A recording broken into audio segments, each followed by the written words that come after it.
Hello everyone, thank you for joining us on this video. My name is Matthew Daniel, Product Manager of our new MV Inverter series, and we're here at Fortress Power, Langport, Pennsylvania, displaying the new MV True 12 kW. And in this video, we're going to be talking about the full functionalities of the inverter, including programming the LCD, all the applications that you are able to use with it, the electrical connections internally of the inverter, and then a live commissioning using our 3 eFlex batteries. Very robust, easy to install and plug and play. So let's get to it.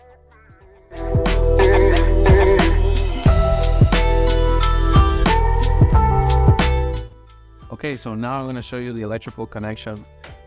Have it here, you're looking at the ports. Starting from left to right, on the left side, you'll find the communication board that facilitates closed-loop communication between the MV and our Fortress Power batteries. This board also allows for easy plug-and-play integration with our eFlex and EvoMax products and enables the connection of current transformer CTs, which are included with the package. The CTs have a length of 15 feet but can be extended up to 300 feet using a female-to-female 8-pin Ethernet adapter.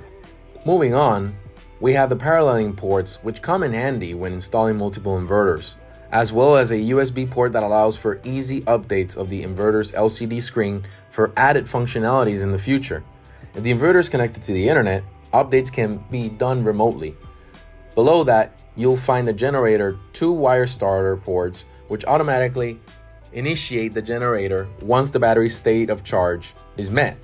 On the right-hand side, you'll find the battery breakers, which are rated both for 200 amps and allow for the connection of 2 EvoMax batteries without the need of a battery combining bus bar. The connector type is compression, which requires the use of ferrule to avoid any fine copper strands from breaking when compressed into the battery port. We're considering switching to a lug terminal for a battery connection in the future, and we would love to hear your thoughts on this in the comment section.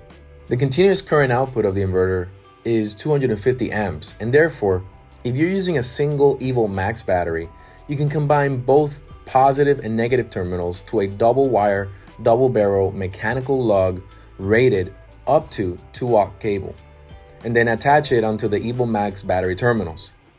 For safety reasons, we recommend locking the battery cabinet compartment with the keys included after installation. When using the eFlex, the minimum number of batteries you would use is 3 batteries, where the same double wiring process is applied, but instead of using that lug terminal, you will land it on the Dura-Rack, which is an eFlex outdoor enclosure rated IP65 that already has 4 battery bus bar connection. Moving on, we have the generator port, which is rated for 90 amps and serves as the AC coupling port as well. The cable gauge you'd use could range anywhere from number 4 to number 2, assuming utilization of the 21 kW through the port. We'll discuss how to program and enable the generator and AC coupling settings in more details later in this video. Next up, the load and grid ports, which can support a 200 amp pass-through for ease of installation. Keep in mind that the MV is a true 12 kilowatt inverter that can support 12 kilowatts on the battery charge and discharge, 12 kilowatts exporting, or 12 kilowatts to support the loads. And we recommend adding a load management center if these loads exceed this number. The wiring used for the load side should be 2 watt, whereas the grid side can be more flexible since this inverter can also provide whole home backup to the main service panel of 100 amps, which is probably the average size of homes in Hawaii and Puerto Rico. And finally, due to the modularity of our product, we recommend installers to add a disconnect in both the generator and grid ports to comply with your local jurisdictions. All right, so now we're gonna move on into the final step, which is integrating and commissioning your batteries with the MV inverter. So now we're getting ready to commission your batteries with the inverters. Let's take a couple steps first and then that we consider doing this. So now you unbox your batteries, you measure voltage, there are 0.5 volts within each other. And now you're getting ready to connect the communication aspect or side of the battery, right? Starting with the terminator of the third battery, right? It's a straight little Ethernet head that has a resistor into it. This gets plugged in into the last port of the communication of the third battery. Then you proceed connecting the cable that's included in the battery. That's going to communicate battery with battery. So communicating the third battery with the second battery with the first battery. And then the first battery, you take the communication cable that comes with it. And then you're going to plug in the female to female coupling that serves as a terminator to terminate the communication between battery to battery. And that communication is CAN protocol, CAN communication, right? So you're going to terminate that communication and pass through RS-485 into the inverter, okay? And that is a straight connection from the cable that is included with the battery without even having to modify the cable. So it's a plug-and-play solution. Once you're done with that, then you're going to proceed into turning the first battery, we're going to call it the master, right? You're going to proceed turning the first battery on. You're going to wait 3 seconds and then turn on the second battery. You're going to wait 3 seconds and then turn on the third battery. Once you've heard them click, that means that the contactors have been made and the circuit and the inverter will be energized. Okay, so now we're gonna program the inverter using the LCD screen, so let's just take a closer look. So after energizing your inverter with the batteries, the first screen that will appear is the home screen. Here you can view the real-time electrical readings such as the PV voltage, its power production, the battery voltage and state of charge, grid's voltage, frequency, its power, consumption power, and backup power, or another name, emergency power supply. It's possible that you may receive a warning message during the commissioning process, but don't worry, this is just simply an indication that the inverter is not detecting any grid voltage, which is the default setting of our grid tie inverter. You can disable these settings in the commissioning process and the alarm will turn off. So additionally, the inverter displays information about the number of units in parallel and their roles within the paralleling ecosystem. This is indicated by the letter M for master, S for slave, and along with the details about the voltage phase it's operating in. In this case, it is operating at 240, 120 volt single split phase, hence the phase 1 indicator in the screen. On the right hand side of the screen, the inverter displays also the daily and historical energy usage and production information from your PV, battery charge, energy export quantity, and home energy consumption. Next, as you navigate to the device information section within the settings menu, you'll be presented with comprehensive details about your inverter, including its serial number, model, firmware, and build version. In this section, you can also adjust the correct time and customize the backlight settings with the option to set the maximum time for the screen to stay awake up to 90 seconds before it goes to sleep mode. The debug feature is one of my personal favorites. Fortress Power is truly a leader in providing exceptional tech support, and this feature serves as the first line of defense to help guide installers through the commissioning process. If a user encounters any issues with the inverter, the installer can simply select a question that describes the problem, and the inverter will respond with a relevant debug message.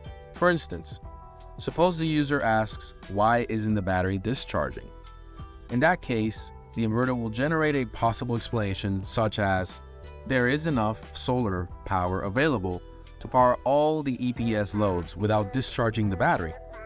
This capability is possible because the inverter can power your loads using only solar energy without the need for the grid or the battery. Continuing onward, we find ourselves in the data section where the user gains access to the recorded electrical readings of the inverter. Here, the first parameter to explore is solar, granting the user the ability to monitor real-time voltage and power generated by each MPPT, alongside daily and historical power production.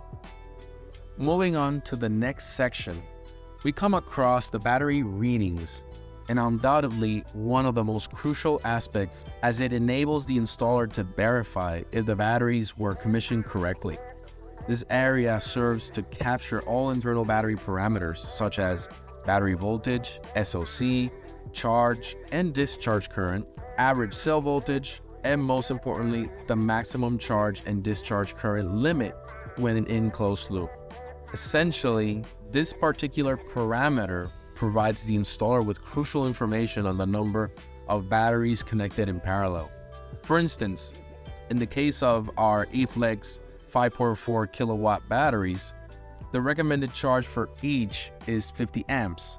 Therefore, if you have 3 eFlex batteries that are in use and commissioned correctly, the maximum current charge would be 150 amps. And finally, your grid and backup electrical readings disclosing values such as voltages on each line, how much energy has been exported or imported, frequency, daily and historical energy usage, along with some other pertinent electrical readings.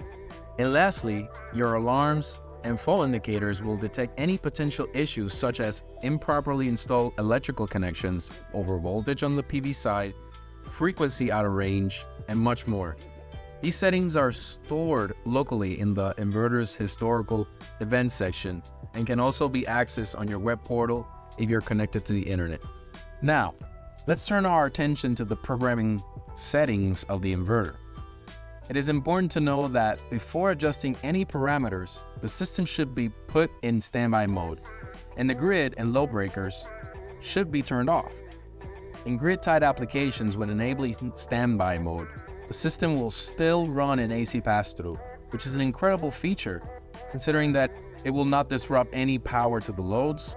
When the system needs a maintenance such as a firmware update, both Fortress Power and installer can perform any of these updates remotely in less than 20 minutes.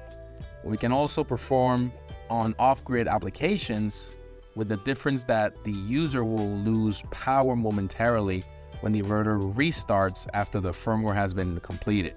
This section also allows the user to easily manage the export functions and control the amount of power being exported. Additionally, by simply pressing the zero export button, the system will automatically switch to self-consumption mode, supplying any excess solar production power to the main loads, assuming that the CTs are properly installed. To ensure proper installation, the installer must always place the measuring device between the meter and the electrical device, whether it is the grid side of the inverter in a whole home backup scenario or the main panel in a backup application. Moving on to the charge settings, you immediately notice the battery charge control options. With the MV inverter, you have the choice of charging using SOC or voltage controls. Unlike some other inverter manufacturers, when using closed-loop communication, there's no need to set voltage charge settings due to our flawless battery-to-inverter communication. In addition to these options, we've included a recommended battery charge current limit per battery to help prevent overloading and prolong battery life. You can also utilize AC charge based on time of use settings, which enables you to regulate the AC charge power and control when to turn off charging once the desired SOC or battery voltage is achieved. Overall, these charge settings provide users with flexible and efficient options for optimizing their battery charge process with the MV inverter. By default, the inverter prioritizes powering your loads first, secondly the battery or batteries, and lastly, exporting any excess energy to the grid if the export function is enabled. However, if you engage the Charge First PV function, solar power will first charge the batteries during set time in the time of use settings. You also have the flexibility to configure your charge voltage settings if you're using any lead-acid batteries. And finally, at the end of our charging settings, we come to the generator parameters, where the generator can be configured to start charging the batteries once they reach the assigned state of charge, based on the specified generator's rated power and charge current limit settings. To prevent any potential throttling from the generator, we suggest setting it to 10% below its continuous power rating. So, after considering some of these charging parameters, we've arrived at the AC coupling settings, where you can determine the appropriate AC coupling settings to charge the battery, starting and ending at the established state of charge. As power is dissipated through the battery during frequency shifting, we recommend charging the battery up to 90% to ensure efficient charging and extend its lifespan. It's important to monitor the batteries during the charging process and follow these manufacturer's recommendations to ensure a safe and effective charging. Moving on to the discharge section, we could customize the SOC or voltage discharging parameters similarly to what we observed in the charge section. The EOD, short for end of discharge, is the point at which power will be cut off or switched from battery discharge to another source. If you activate the forced discharge function and set a specific time, the battery will discharge and sell back to the grid until it reaches the stop discharge SOC. Concluding the discharge settings, when enabling grid peak shaving, it will be used to reduce electricity consumption during periods of high demand, particularly during peak hours. By using the battery, grid operators can decrease the amount of electricity drawn from the grid during peak periods, and thereby easing the strain on the grid and reducing a likelihood of power outages or other disruptions. This will shift the timing of electricity consumption from peak hours to off-peak hours when demand is lower. Electricity is typically less expensive. And finally, on the discharge section, we have the smart load settings. By enabling it, the generator port can be transformed into an output port when two specific conditions are met. The PV power is above a set value and the battery SOC is also above a set SOC.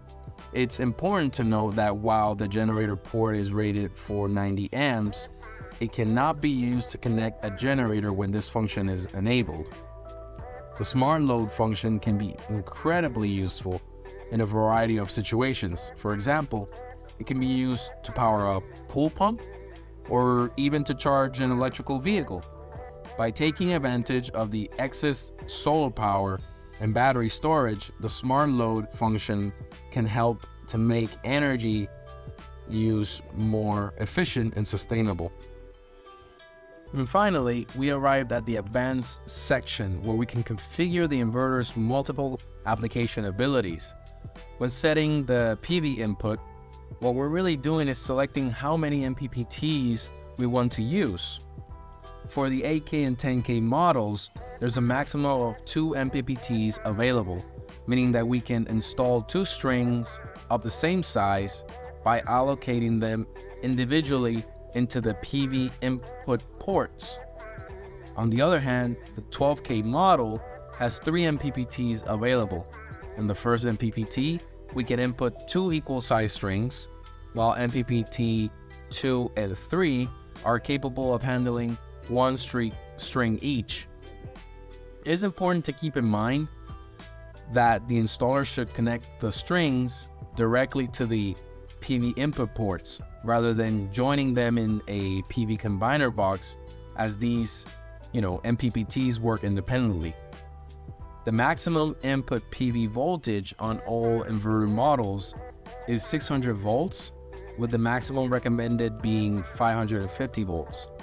Additionally, the maximum input current for both the 8K and 10K models on each MPPT is 25 amps, while the 12K model first MPPT has a maximum input of 25 amps, and MPPT 2 and 3 have a maximum input of 15 amps each.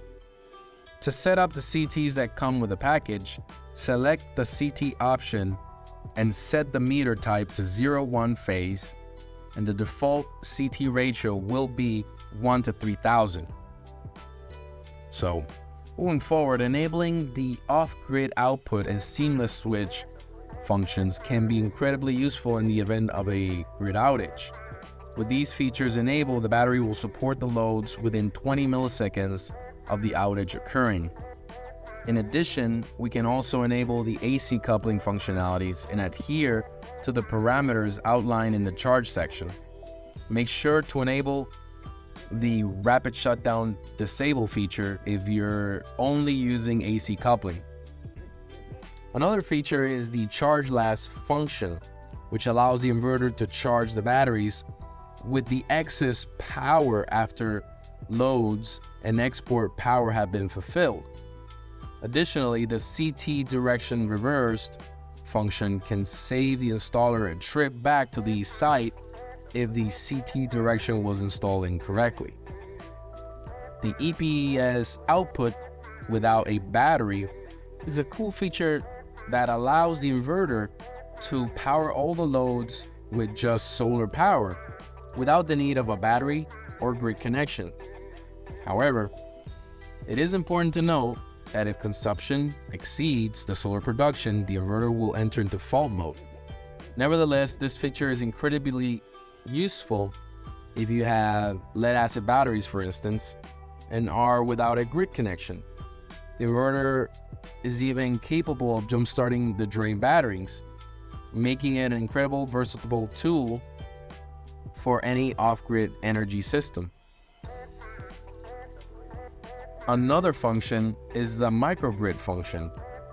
Enabling the microgrid function allows the user to connect the generator to the grid port, as the inverter will not start with just the generator through the generator port. It's important to know that when using this function, there should be no grid connection in this port. When enabling, make sure to also disable the grid export function on your basic section. It is very likely that for all these settings, it will probably prompt you to put a password to make changes. So that password will be 00000, so 5 zeros. And make sure to press the set button to make these changes. When enabling the run without grid function, it's basically running your system in off-grid mode and will disable any warning or alarm given by the no detection of the AC input. Scrolling down in this section, you can configure the grid type voltage, which we support for 120, 240 volt and 120, 208 volt applications.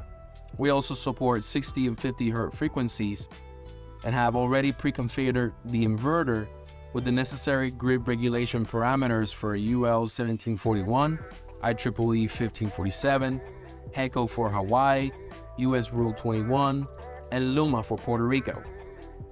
Moreover, we can choose to use the inverter with various battery types such as lead-acid, lithium, or no battery for grid-tie users with DC or AC coupling installations.